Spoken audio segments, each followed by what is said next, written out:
welcome to Mr. Randy's Wine and Spirits. I am Mr. Randy. Today we're going to be doing a little something special. Now, I did do the Glenmorangie mini flight. Here's something a little similar. It's the Benriach. It's the tasting collection. It's the Speyside single malt. And it's got 2 10s and a 12. The difference between the 10s is the original and the smoky. Now, this little bugger was definitely an elusive find. It took quite a bit to track this little sucker down. It popped up on my radar. I'm trying to give you... I didn't even bother to read the back of it. This popped up on my radar and it came up on my my feed and said, hey, we have this in here. They said they had them. We went all over the store for like 20 minutes trying to find this thing. And they actually had it like at one of the registers that it was, because there was only 4 of them left. Nobody knew where they are, but everyone could swear that we have them. Nobody knows what they look like, which is kind of weird. But I'm sitting here trying to figure out how we're going to do this. There are 4 bottles. They are 50 milliliters each. I'm going to take the first one out. And they are, yeah, they're little 50 milliliter sample bottles. We're going to put that back. We're going to get a little bit better of a look. Speyside single malt. Stay with me. 3 cask matured.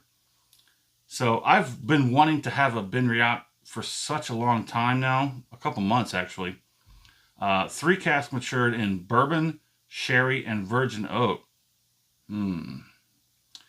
Signature smoothness. Layered with orchard, honey, fruit, sweetness, vanilla, mellow oak spice. 10-year-old.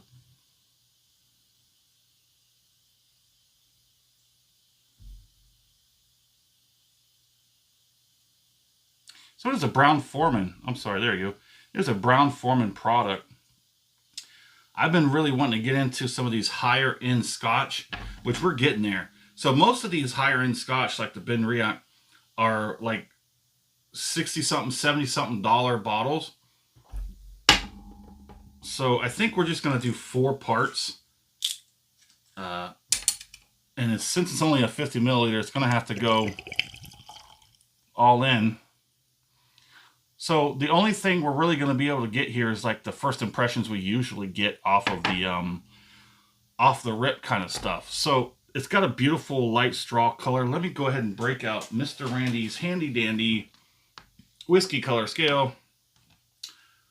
Off chart, I'm going to probably peg this as a medium brown. Does that look about right to you? I'm going to say medium brown. It's like syrup. The nose is like sweet syrup. And this is the original 10. Okay, this is the Benriach original 10 Speyside. Okay. I'm still kind of defining what I like as far as the Scotch regions. Understanding that the Highland region is sort of lateral. It's like horizontal. It's like spread horizontally across the region. So there's a varying degrees of the distilleries and the type of Scotch that they produce. So some can be a little on the sweet side, some can be mellow, some can be a little bit on the more rough characteristics.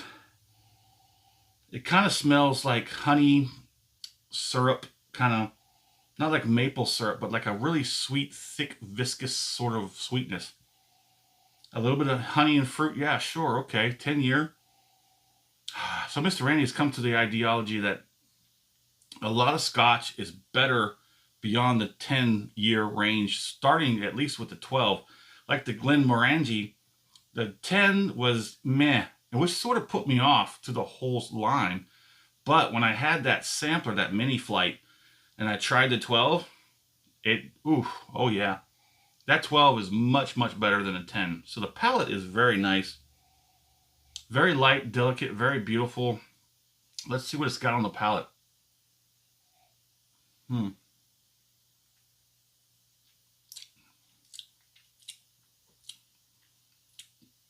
Oh yeah. That's got a lot of characteristics of a Speyside for sure. And so once you started trying a lot of different regional Scotch and a lot of the varieties inside those regions, you start to understand that they all tend to have a certain characteristic that they share. Speyside specifically has a very specific character, not only on the nose but on the palate as well. That sweet honey but fruity, sort of mellow, right down the middle of the road kind of beautifulness.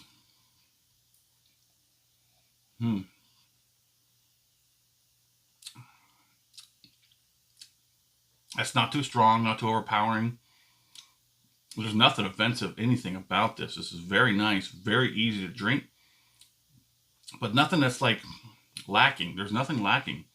Again, this is only a 50 milliliter sample bottle, so let's take that as a caveat that this is not going to be held to the same standards as a regular bottle. Let's go ahead and get a finish on this. This is just a sampling, just a tasting, to see if we like it.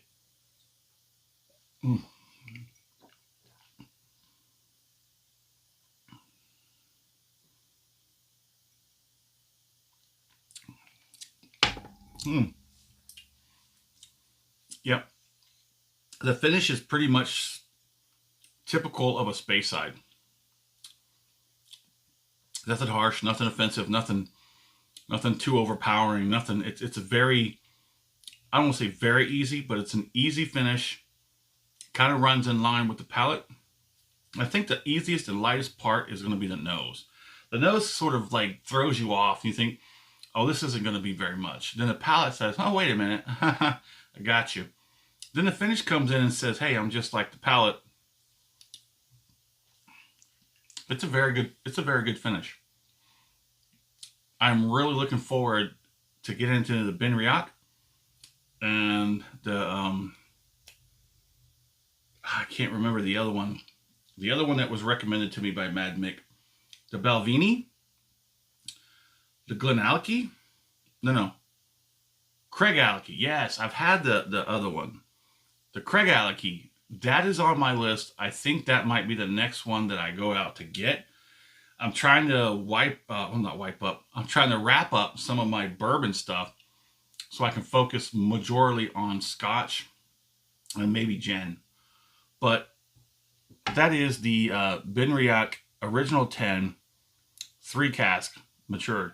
It's pretty nice. I don't recall off the top of my head what these Benriachs cost, but they're a little on the higher end when it comes to cost. So we're gonna see. I probably should just keep it in line, right? Let me know in the comments what you think. Should I keep it in line, or should I skip to the original 12 and compare that? I don't know. I mean, I think so. I mean, I think I should skip it and go to the 12, the original 12. That way I can compare just the regular 12 to the regular 10 while it's the 10 still fresh in my mind.